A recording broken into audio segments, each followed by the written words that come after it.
Criaturas extraordinárias, civilizações de outras galáxias, androides, viajantes no tempo.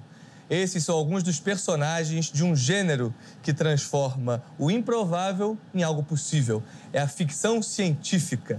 E para falar desse assunto com a gente, hoje está aqui o escritor, tradutor, roteirista, Braulio Tavares. Querido, aí, Rafael, obrigado pela presença. Vamos falar de ficção científica, eu sei que é um dos gêneros pelos quais você é apaixonado, mas antes eu queria entender um pouco como é ser esse escritor multitarefa, né? Um cara que no ramo literário faz poesia, canção, romance, conto. Como é que os leitores te identificam, ou seja, por ser essa pessoa que faz de tudo, e como você mesmo se identifica? Eu identifico no sentido de que eu trabalho com a palavra. Eu sou um operário da palavra, um profissional da palavra. Então, gosto de escrever, tenho uma certa facilidade para escrever. Escrevo desde pequeno, sou de uma família de pessoas que liam, escreviam. Meu pai, meus tios, meu avô, minha irmã mais velha. Então, havia uma coisa de família dentro disso. E, para mim, não faz muita diferença estar escrevendo um artigo de jornal, um conto, um roteiro de cinema ou de TV, uma letra de música, um poema. Para mim, é a arte da escrita. E como você começou, então, a escrever? Como você percebeu que a palavra era algo importante para você? Leituras desde pequeno, por causa poesia, da família, principalmente. Meu pai era jornalista e meu pai escrevia sonetos e gostava de recitar e de decorar sonetos. Eu sei sonetos de Olavo Bilac e Augusto dos Anjos desde 10 anos de idade. Então, isso era um exercício muito bom. E não te traumatizou, saber desde 10 anos? Não, de jeito nenhum. Isso é uma coisa ótima, que, inclusive, ser capaz de memorizar sonetos ajuda você depois, na escola, na faculdade, a ser capaz de memorizar outras coisas. Você desenvolve técnicas próprias para memorizar textos. E eu desenvolvi isso. Hoje eu já estou mais velho, não tenho a memória que eu tinha aos 20, aos 30 anos. Mas você desenvolve técnicas. E isso dá uma familiaridade muito grande com a palavra. Eu sou capaz, muitas vezes, de pegar um livro que eu li 30, 40 anos atrás e quando eu começo a ler um parágrafo, eu lembro exatamente a frase, como vai terminar. Quando puxa, vem tudo junto. Entende? Isso é uma coisa boa. E o fato de que eu sempre li esse gênero policial, ficção científica, terror, aventuras, eu li muito isso com 10, 11, 12 anos de idade. Mas você se dedica a pesquisar dois gêneros bem diferentes, né? Que é a ficção científica e também uma literatura de cordel. Você vê algum ponto em comum entre os dois ou... O ponto em comum é a minha infância, porque eram duas coisas que eu li quando era garoto. Eu só pesquiso o que eu gosto. Eu só pesquiso o que me interessa.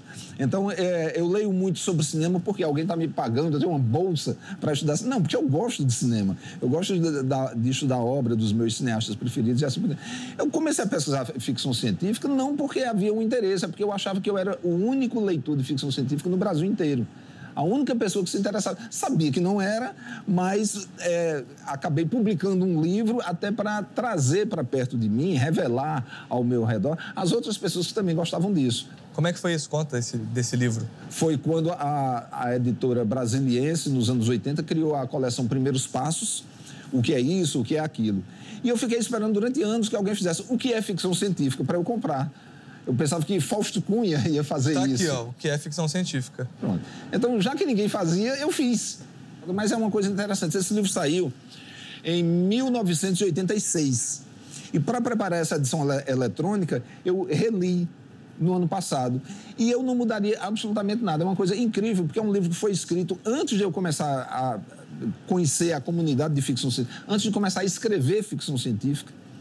E eu manteria aproximadamente 99% do que está nesse livro. Só que atualizaria as informações, porque é um livro dos anos 80. E aí, quando você publicou, você descobriu que havia outras pessoas... Eu entrei em contato com o Clube de Leitores de Ficção Científica de São Paulo, que tinha uma secção aqui no Rio de Janeiro. Fizemos um grupo de amigos e muitos deles se tornaram escritores também, como Fábio Fernandes, Gerson Lode Ribeiro e muitos outros que escrevem ficção científica aqui no Rio de Janeiro. E agora, então, entrando no tema ficção científica, eu queria que você falasse um pouco... tentasse, pelo menos, dar uma definição do que é ficção científica e em que medida ela se distancia da fantasia ou da distopia. Como é que você enxerga isso? Existem 10 mil definições de ficção científica, o que equivale a não existir nenhuma, né? Não existe nenhuma definitiva, uma definição definitiva. como você diz. Eu acho que ficção científica são todas as histórias em que existem transformações na realidade, transformações que podem ser explicadas, pelo menos tentativamente explicadas, por uma lei científica qualquer.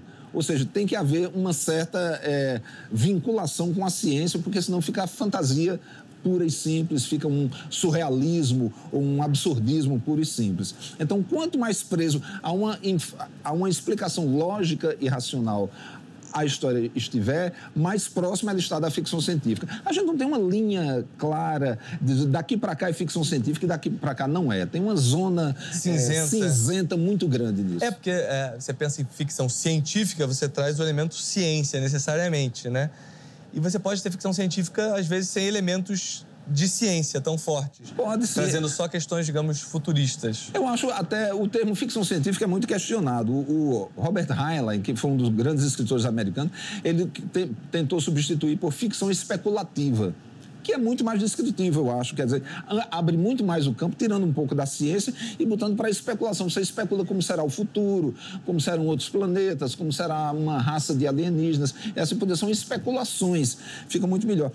O termo em alemão, que eu não me arrisco a pronunciar, equivale a narrativas científico-fantásticas, que eu acho muito melhor do que ficção científica, porque coloca o elemento fantástico, que para mim é essencial. Para mim, a ficção científica é necessariamente um segmento da literatura fantástica, que é uma coisa mais ampla. Entendi. A fantástica está acima e aí você tem a fantástica sobrenatural ou imaginária e tem a... E tem uma fatia daquela pizza que são histórias que podem ser explicadas cientificamente. Isso seria a ficção científica. E a ficção científica faz parte de um rol de literatura de gênero, né? Que é o policial, o terror, e aí tem a ficção científica e a fantasia. Como é que você enxerga a repercussão crítica, né? Porque, em geral, a literatura de gênero, ela é mal encarada, assim, os críticos não se importam muito com ela como se fosse algo menor, né? Como é que você enxerga isso? Eu acho que acontece, isso não é só no Brasil, é nos Estados Unidos, na Europa e em todo lugar. A crítica literária, ela é muito fechada no chamado corpus literário vigente, o cânone literário, que a academia estuda, a universidade estuda, e os críticos de jornais e de revistas literárias estudam também. Esse corpus literário é muito grande, é muito denso. Então, o crítico não tem tempo para se dedicar, para conhecer os gêneros populares. Então, para mim, o grande problema que existe com relação da crítica com a ficção científica não é preconceito. É desconhecimento absoluto. Ignorância. Porque eles não leram. E a ficção científica é um universo literário muito grande e muito variado. Então, às vezes, o sujeito lê meia dúzia de livros e acha que aquilo ali já é uma amostragem suficiente para que ele possa teorizar, generalizar sobre o gênero. E isso é insuficiente. É porque a minha impressão é de que a ficção científica ela é um gênero que é um prato cheio para você falar de aspectos da nossa realidade, né?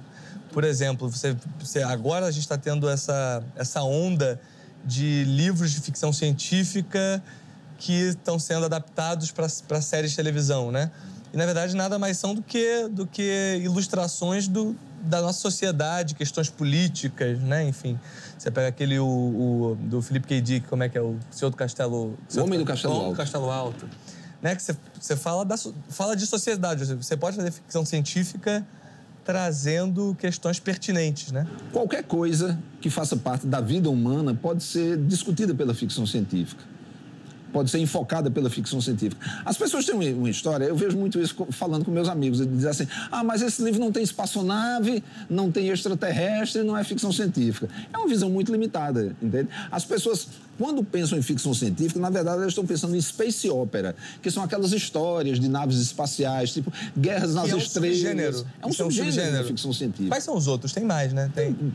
Você tem dezenas. Steampunk não, é fantasia. Steampunk é fantasia, né? Steampunk tem um pouco de ficção científica também. O que são os livros steampunk? São as histórias que se passam geralmente no século XIX, quando a grande força motriz, olha a ciência, entrando assim, era o vapor, e com o surgimento da eletricidade. São dois fatores científicos, ou seja, a energia a vapor e depois surgindo a energia elétrica. Então, só o fato de essas civilizações imaginárias serem baseadas no vapor e no começo da eletricidade já dão um caráter científico, tecnológico a essas histórias. Entende? E é um subgênero interessante, porque a ficção científica que a gente geralmente projeta no futuro, esse pessoal do steampunk projeta no passado. E isso é ótimo, porque no passado justamente você tem H.G. Wells, você tem Júlio Verne, você tem Conan Doyle, você tem um monte de grandes precursores da ficção científica que escreveram no século XIX. Então, quem leu esses caras, como eu li, você provavelmente leu na infância, diz assim, como é legal poder escrever uma ficção científica que não tem que ser no futuro, que possa ser em 1800 e tanto. O cara pegou um Zeppelin, chegou na floresta amazônica, descobriu um dinossauro e assim por diante. Hoje a gente vive num momento em que a tecnologia de hoje pode se tornar obsoleta em menos de um ano. Como escrever ficção científica nesse cenário? Vamos ver. Existe uma brincadeira que eles falam em inglês, que um autor norte-americano chamado Frederick Poe fala The Way the Future Was, né? Quer dizer, como a gente escrevia ficção científica na década de 1950, em 1960 já é completamente obsoleto, porque ninguém previu computadores digitais, ninguém previu que nós teríamos redes sociais, nós teríamos telefonia celular, né? E essas coisas todas. Então, quando você escreve num near future, você pode ser sobrepujado pelo avanço científico da vida real muito rapidamente. Agora, se você também escreve um far future, a tua narrativa se passa daqui a 1 milhão de anos, você tem um certo conforto, que você não vai ser ultrapassado pelo que está acontecendo daqui a 10 anos. Mas, de repente, você corre um risco diferente, você corre um risco de narrar uma sociedade não vou nem falar 1 milhão de anos, mas uma sociedade que se passa daqui a 300 anos e que você, por não saber extrapolar direito, você criou uma sociedade muitíssimo parecida com a nossa, só que tem viagens espaciais para outros planetas no sistema solar, ou que tem uma comunicação mais instantânea ainda do que nós temos hoje, mas que todas as outras práticas sociais, todos os nossos modismos vão estar ali presentes da mesma forma. São como aquelas histórias de ficção científica que se passam no século XXI, que foram escritas na década de 40, e que os norte-americanos usavam chapéu, como se usavam na década de 40. Atualmente, pouquíssimos norte-americanos usam chapéu. Então, são coisas desse gênero. Braulio, como é que você encara, estudando tanto ficção científica, escrever ficção científica? Eu imagino que seja razoavelmente difícil, porque você sabe tudo que o antecede, né? E, ao mesmo tempo, a gente vive nesse mundo em que tudo muda muito rápido. Como é que é esse seu processo criativo para escrever ficção científica? Em primeiro lugar, eu não tenho uma formação científica, minha formação é literária. Então, o meu primeiro impulso como escritor é ter uma ideia legal para uma história legal. E o aspecto científico, para mim, é irrelevante. Então, se eu estou pensando num planeta, eu queria um planeta que fosse assim, assim, assado. Alguém vai dizer, mas como foi que as pessoas chegaram? Qual era a energia propulsora da nave? Não me interessa. Eu estou descrevendo um planeta e eu vou dizer somente o que eu sei. Eu acho, muitas vezes, o escritor acha que precisa fazer um grande curso de ciência para escrever ficção científica. Não, você imagina uma história e você vai ver o que você vai precisar de ciência naquela história e você estuda aqueles pontos somente. Porque eu não acho que a ficção científica ela é, acima de tudo, ficção. O científico é pequenininho. Para mim, é 95% ficção. Ficção em maiúscula, história científica. E científica é um tempero que você bota, um molho que você coloca por cima do prato depois de pronto. Entende? Que é legal, é o que dá o sabor distintivo àquele prato. É a ciência na ficção científica. Mas, na verdade, a gente está contando histórias humanas, histórias sociais, histórias de pessoas, histórias de grupos, histórias de povos, de aventuras, de mistérios, seja lá o que for. E tem dentro disso um elemento de ciência, que para mim não é o essencial. Agora, se você quer escrever sobre uma tecnologia específica, você tem que saber que dentro de alguns anos aquilo vai estar superado. Sem dúvida. Chegou a hora do nosso quadro Dando a Letra. Aqui é o espaço para você que tem um projeto legal de literatura. Entre em contato com a nossa produção e mande seu projeto para a gente, que a gente tem prazer em mostrar aqui. A gente volta já, depois do intervalo. Pessoas rodeando o corpo. Por detrás de uma desgraça sempre tem vários desgraçados e curiosos. Meu nome é Marcelo da Silva Antunes. Sou escritor e poeta. Tenho 2 livros publicados. Viva a Vaca, de poemas, e SP Sem Patuar. O SP Sem Patuá é um livro de contos publicado pela editora Patuá, uma editora de São Paulo. O personagem principal do livro talvez seja a cidade, porque todas as histórias acontecem na cidade. São histórias e gritos e contos que eu precisava escrever em algum momento. Uma mãe de família demitida sem causa aparente por justa causa. Seu emprego de atendente de loja ajudava no balanço de sua casa. A justificativa do patrão pela demissão, atraso. Morar no Itaim Paulista e chegar no centro 6 da manhã todo dia é foda. Em casa, 3 filhos estavam esperando a mãe naquela sexta-feira. As demissões costumam ser de sexta em São Paulo.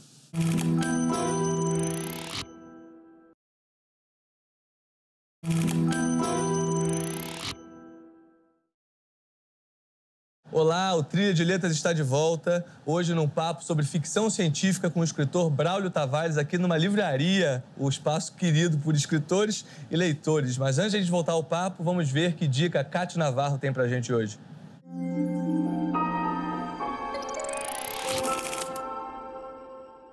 Nas minhas mãos, um livro traduzido por Braulio Tavares e escrito por Connie Willis, O Livro do Juízo Final. Aqui, o personagem Kivrin vai fazer uma volta ao passado, vai ter que enfrentar a morte. São personagens complexos. Ele e seus professores voltam no tempo, lá na Idade Média. E há um registro nesse livro desde 1300 até 2050. De certa forma, pode traduzir os nossos desejos de conhecer novos caminhos nessa ficção científica de fantasia. Caminhos que às vezes podem parecer distantes, mas que estão mais próximos do que a humanidade imagina. De volta ao papo aqui, Braulio, a gente estava falando da contradição. Tem várias histórias ótimas de justamente o sujeito, o escritor, criar um universo e esse universo ter contradições. Você mesmo já me contou uma história uma vez de um cara que foi no set de filmagem. Como é que é isso? Era um escritor inglês, se eu não me engano, que ele escreveu um romance que havia uma crise o petróleo acabava e décadas depois a humanidade estava substituindo as fontes de energia, mas não existia mais petróleo. E adaptaram o romance dele e ele foi ver um dia a filmagem, o diretor estava andando com ele no set e disse, você vai ver um dia de filmagem nosso. Ele disse, qual é a cena? Ele disse, é aquela cena que teve um tiroteio e estão levando os cadáveres para fora. Aí ele foi ver a cena. Então ele viu que estavam levando os cadáveres para fora em sacos plásticos.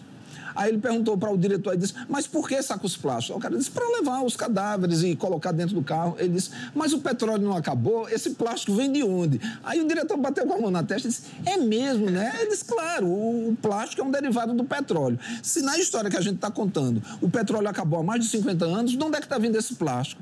Aí o diretor, pois é, né, rapaz? Esse tipo de contradição acontece muito com quem começa a escrever ficção científica e não está acostumado a pensar até o fim em todas as consequências de uma premissa, de uma colocação qualquer que faz. Isso, para mim, caracteriza muito, esse rigor caracteriza muito mais a ficção científica, de você pensar todas as consequências possíveis de um fato, do que, sei lá, entender de física, entender de astronomia, entender de física quântica, ou dessas coisas, entende? É o rigor de saber todas as consequências de uma premissa. Isso é uma coisa interessante, porque no folhetim do século XIX, eu lia muito o folhetim chamado Rocambole, que é do Ponson du Terreiro, que era um folhetinista do século XIX, 1860, 1870. Então, nessa época, eles tinham uma coisa que... tem uma cena que eles pegam um cadáver, o cara que foi assassinado, abrem os olhos do cara, botam, acho que é atropina, que aumenta assim, e fotografam a retina do cara. A última coisa que ele viu. Tinha a crença de que a última imagem ficava gravada na retina do cadáver. Tinha o rosto do assassino. Então, e eu queria que você falasse um pouco como é que você enxerga a ficção científica brasileira, ou seja, há aspectos que tornam ela específica, ou seja, como você enxerga a situação hoje no Brasil de escritores dedicados ao gênero? Um dos traços distintivos da ficção científica brasileira, tem vários escritores que trabalham com isso, é o chamado espaço selvagem. Para esses escritores, o Brasil é um espaço selvagem onde você encontra desde extraterrestres até Atlantes, descendentes dos Incas, dos Maias e dos Astecas, que têm civilizações perdidas dentro da jungle, dentro do cerrado, dentro do sertão e assim por diante. E essas obras estão publicadas? Essas obras são todas. É a obra de Jerônimo Monteiro. Alguns autores para o nosso espectador. Jerônimo Monteiro tem a Cidade Perdida, que é a história justamente de uma expedição que vai na mata, no interior do Mato Grosso, para descobrir uma cidade perdida. A Filha do Inca, do Menotti Del Picchia, que é um livro de 1930. Os caras chegam lá e tem os descendentes dos Incas com uma cidade futurista cercada por um campo de força. Entende? Isso é um romance brasileiro de 1930. Ou seja, tudo isso foi imaginado por nossos escritores. Agora, o que não havia era público leitor com poder aquisitivo e editoras com grande alcance no território nacional que transformassem isso numa literatura popular, como foi feito nos Estados Unidos. Que é o mesmo caso até do policial, que também lá nos Estados Unidos é muito popular, aqui é bem menos popular. Exato. Né? A ficção científica, acho que ainda é pior a situação, me parece. O público leitor no Brasil é uma pirâmide sem base. Só tem aqueles pouquinhos os dois pedacinhos de cima. Tem o bico da pirâmide, tem a laje de baixo e não tem a base. E isso é o público leitor no Brasil. Só quem lê são as pessoas lá de cima. E como você acha que a gente pode conquistar esse público leitor? Porque uma coisa que eu tenho visto são algumas editoras ou selos dedicados à literatura de gênero e principalmente à fantasia e à ficção científica, que fazem livros luxuosíssimos, né? Você tem a Aleph, por exemplo, com uns livros incríveis aqui, né? Lindos. Lindos. Capa dura, né? Pegando clássicos e trazendo de volta. Você tem a Suma, e até um dos livros aqui que você traduziu para a Suma. Também, olha, uma capa linda, capa dura, olha isso. Esse eu traduzi, o Livro do Juízo Final, um romance maravilhoso da Connie Willis. E é uma maneira, então, de você atrair o leitor. Você acha que essa é uma das coisas que a gente pode fazer para fazer a galera jovem, que adora as séries de televisão, passar a ler ficção científica? Para você pegar novos leitores nessa faixa de cima, porque esses livros são caros. Entende? São livros de 60, 70, 80 reais. Esse livro é caro. A base da pirâmide não compra. Mas também se fosse de graça, eu não sei se leria. Será que leria? Leria bom, nós somos cariocas, né? Então a gente está acostumado com a feirinha do livro, que está sempre na Cinelândia, na Praça General Osório, no Largo do Machado. Aquelas barraquinhas todas vendendo livros com 20% de abatimento. Então, quando eu chego naquela fileira da feirinha de livros, sempre tem uma multidão em volta de uma barraca. É a barraca de livros a R$1. Exatamente. O brasileiro lê. Agora, o brasileiro pode pagar R$1 por um livro. A maioria dos brasileiros pode pagar R$1. Por que é que a literatura de cordel vende tanto? Porque um cordel é R$1. Que interessante. Então, a pessoa pode comprar um folheto de cordel, pode comprar um livro desse depois de estar muito amassado, lido, riscado, rasgado, aí vai vender na banca de R$1. Aí o cara compra e vai ler Eu Sou a Lenda do Matheson, que é um livro maravilhoso. Então, se o livro fosse barato, o brasileiro leria.